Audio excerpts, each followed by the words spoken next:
Tous les ans, au mois d'août, vers le 15 août, le festin d'Isola présente de nombreuses animations et dure 9 jours. Cette année, en raison du Covid, pas mal ont été annulés.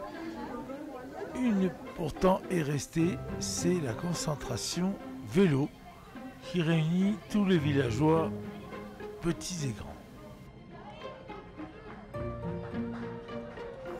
Le principe est simple, toute personne possédant un vélo est invitée à venir à 9 h du matin ce jour-là sur la place du village et faire une balade sur la piste cyclable qui va vers Saint-Étienne-du-Tinée.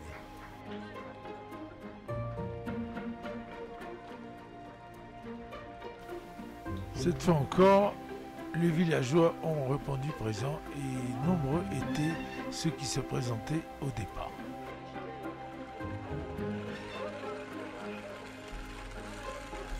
Cette année, les vélos électriques étaient invités à la fête et je faisais partie de ceux qui en possédaient justement.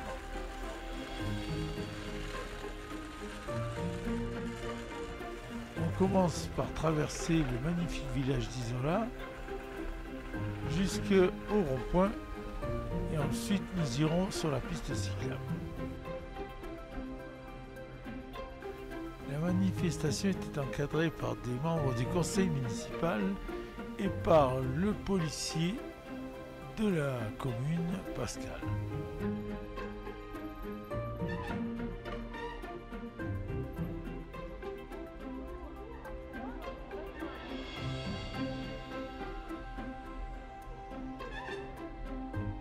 Nous sommes dans la très jolie rue principale. Nous allons passer devant le restaurant Le Collet Factory. Voilà.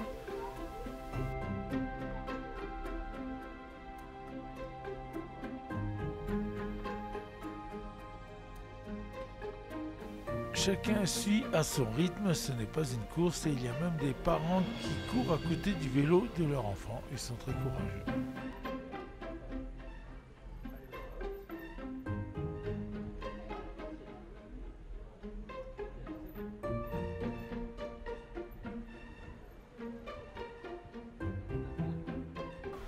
Nous arrivons au rond-point et là, il va falloir s'arrêter pour que le policier municipal nous fasse traverser.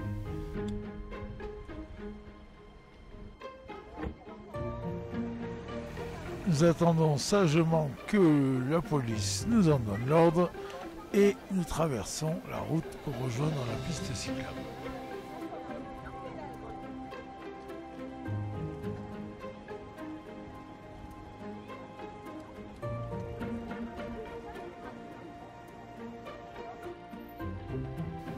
Cette piste qui longe la Tinée, qui va passer derrière le mur d'escalade, derrière le camping, le stade de foot. Et si on va jusqu'au bout, on arrive à Saint-Étienne-du-Tinée.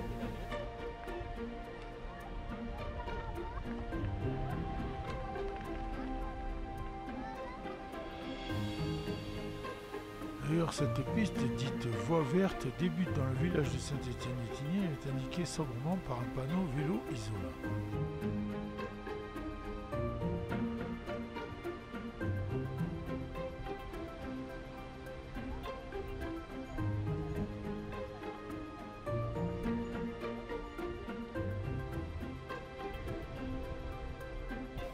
Longeant la rivière de la Tinée, elle se présente tout d'abord tranquillement, puis suit la route du côté droit en descendant les flots. Cette piste est en excellent état, elle permet d'admirer la Tinée, elle est interrompue par moments pour reprendre en bandelette cyclable sur la route et elle finit au village d'Isola.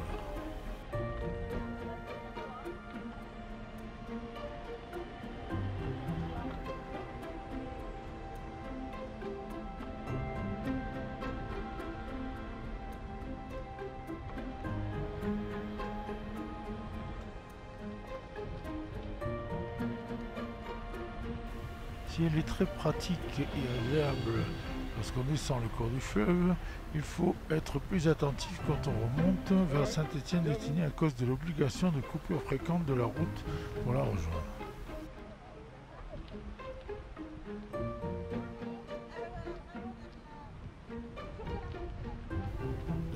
notre périple d'aujourd'hui va s'arrêter à la première coupure.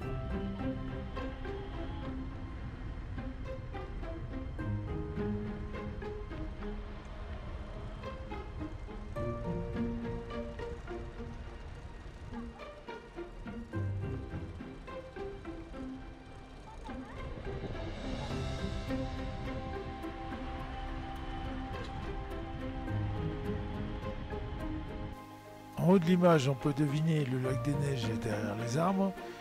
Et un peu plus bas, nous avons nos cyclistes sur la piste cyclable qui longe la Tinée.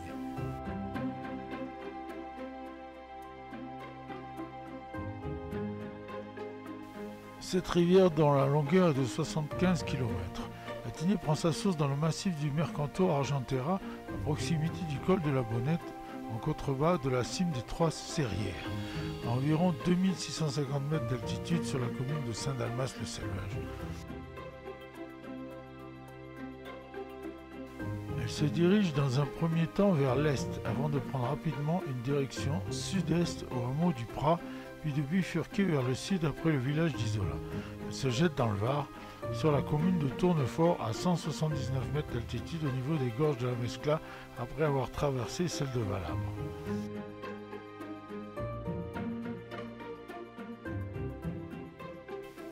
Là, nous sommes dans le sens Isola à Saint-Étienne-de-Tinée et on peut voir la Tinée sur la gauche.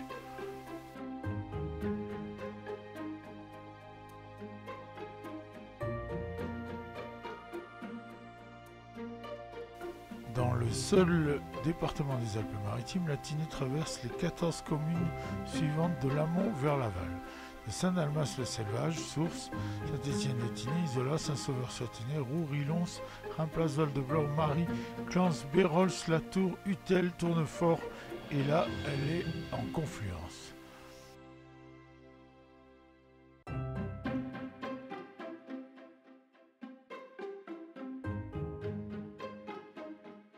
On descend un petit peu pour voir de plus près nos cyclistes.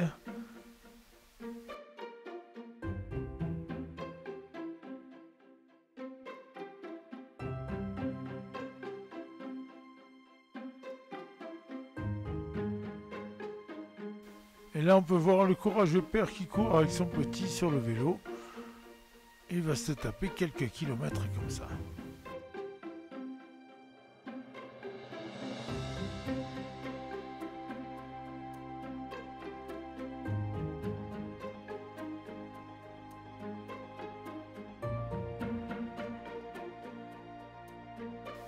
Il y a une dizaine de kilomètres entre Isola et Saint-Étienne-de-Tinée et nous allons en faire à peu près 3. La piste est très agréable et nous avons du mal à comprendre que les cyclistes aillent sur la route. Ça arrive souvent.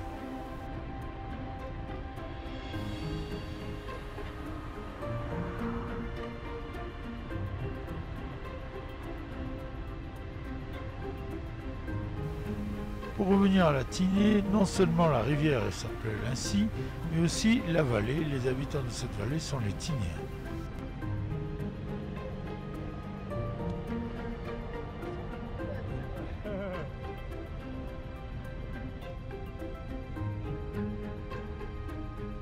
La rivière comprend 8 tronçons affluents référencés. 8 affluents font plus de 10 km de longueur. La Vionnenne, le Vallon de Molière, le Vallon de Saint-Dalmas, l'Ardon, le Vallon de Bramafon, le Vallon de Roya, le Vallon de Cramassouris et le Vallon du Monard.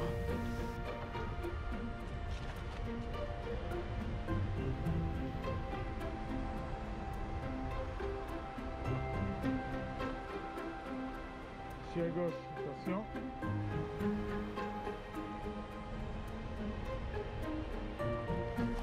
Nous arrivons dans un endroit ombragé où tout le monde va faire une halte.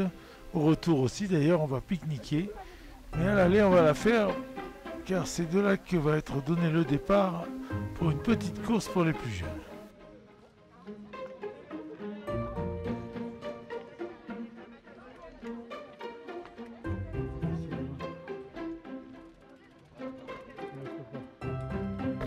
Je suis devant avec le vélo électrique et vous allez voir que le premier qui commence à me rejoindre va me donner du mal et je vais devoir accélérer pour ne pas qu'il me rejoigne.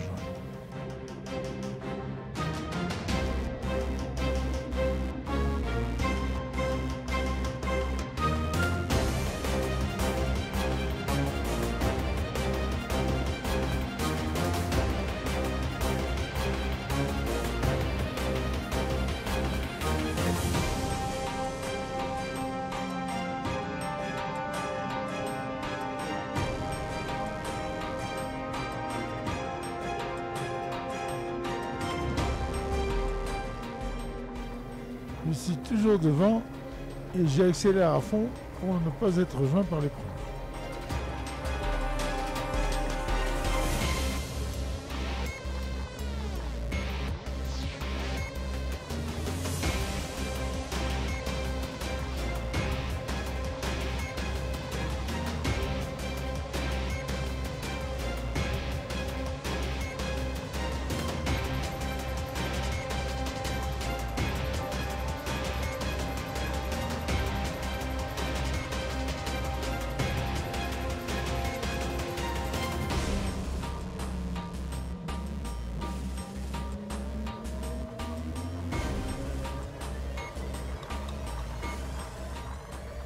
On peut voir que le premier me talonne toujours.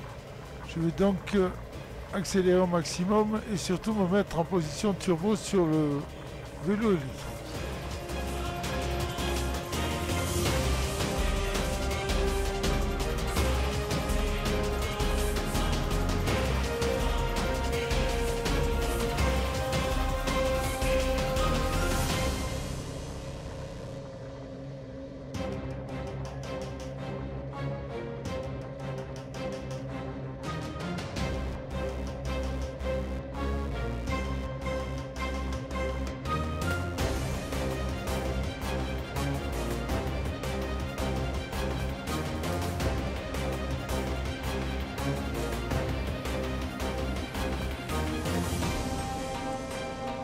La petite course se termine et le premier n'est pas bien loin derrière, vous allez voir.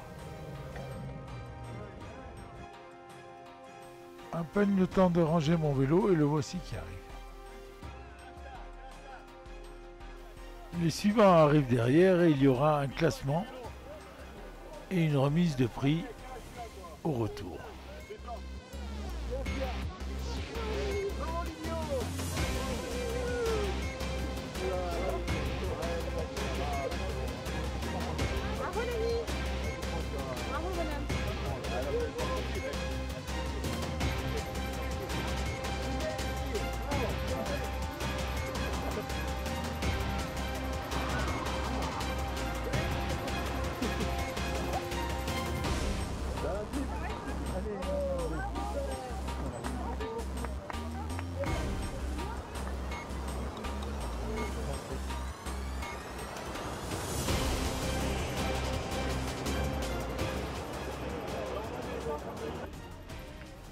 Cette fois, c'est le moment du retour. Nous allons rejoindre l'aire où nous allons pique-niquer.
La descente est beaucoup plus agréable, surtout quand on a un vélo normal.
Voilà, nous arrivons au coin ombragé où le pique-nique a été organisé.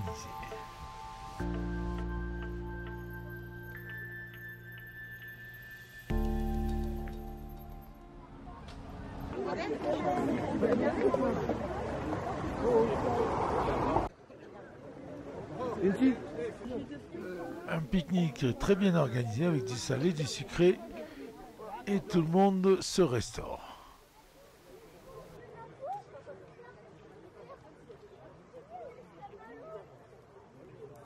Après un bon casse-croûte, c'est l'heure du retour derrière Christophe Mélan qui mène la marche.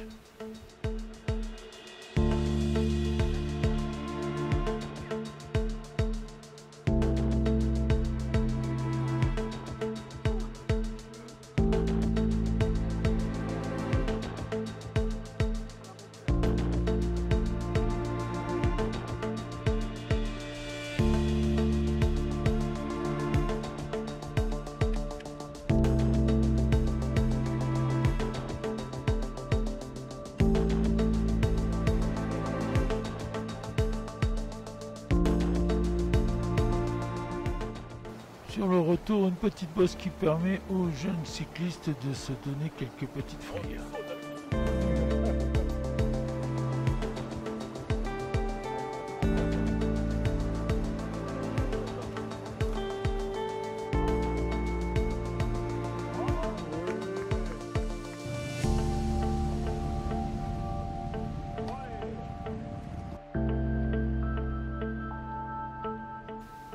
Nous sommes de retour au rond-point juste avant le village et là Pascal, le policier municipal, veille toujours.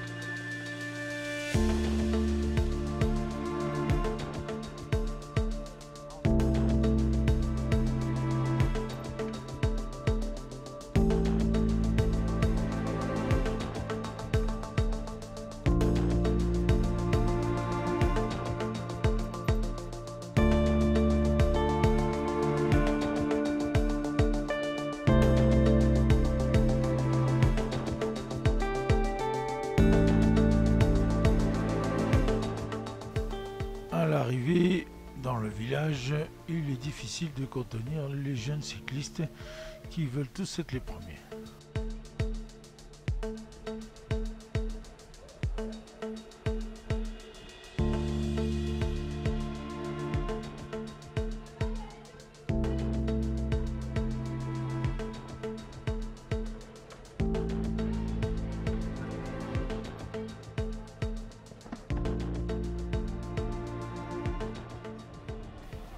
empruntant la rue principale du village sous l'œil attendri des parents.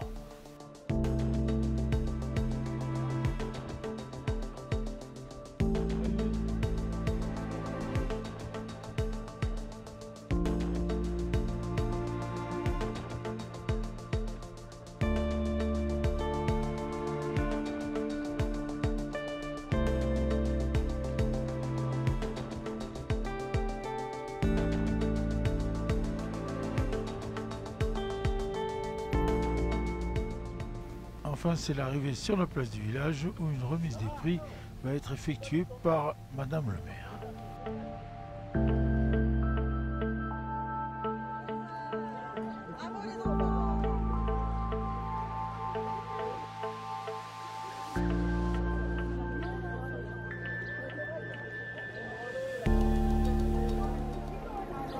La tradition de cette concentration cycliste perdure. Elle a été initiée par Robert Alberti et le clan Alberti était particulièrement bien représenté, comme chaque année. Alberti au sens très large, hein, voilà. Donc tout le monde était là, les enfants, les petits-enfants, les gendres, belles-sœurs, etc. Bref, voilà. Donc bravo, une grande pensée pour lui parce qu'il avait vraiment Isola chevillée au corps. Et voilà, et Maurice, il est toujours fidèle pour prendre les photos. Mais pas que de ses petits-enfants, pour être là à cette concentration cycliste. Et voilà, ça fait du bien de penser à lui. Donc une grande pensée pour Robert, on peut l'applaudir très fort.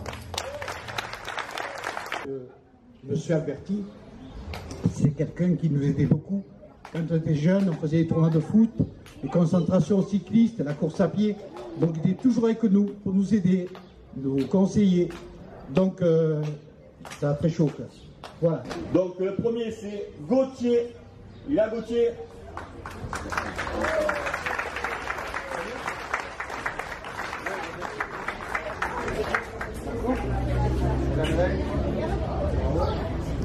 Et n'oubliez pas, tout le monde a une médaille. Donc à la fin de la remise, vous montez tous sur le podium pour récupérer votre médaille.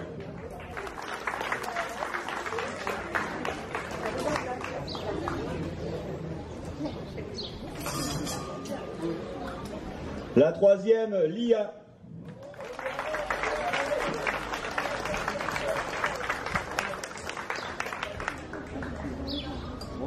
La photo. La photo. Là, là, voilà.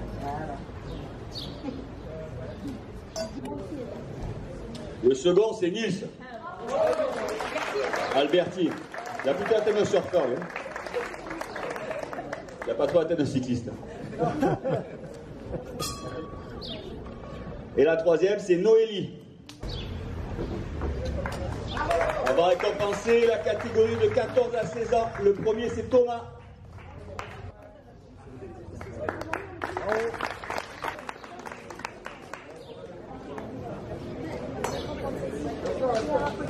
Et le troisième, c'est Valentin. Bravo.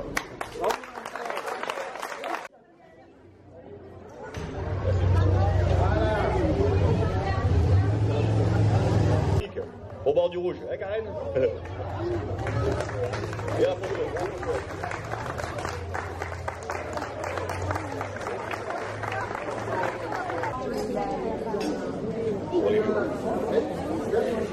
C'est bon la photo?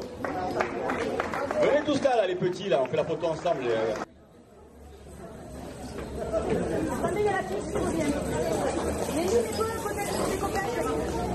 Et c'est pas fini, il en reste encore deux. Il reste Kélian. Yo Kélian, Kélian, Kélian, Kélian.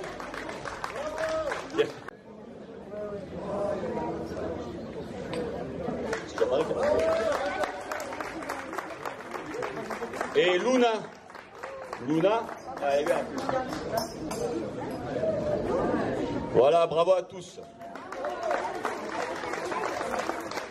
Après la photo des petits, si vous pouvez monter sur le podium un par un pour récupérer votre médaille.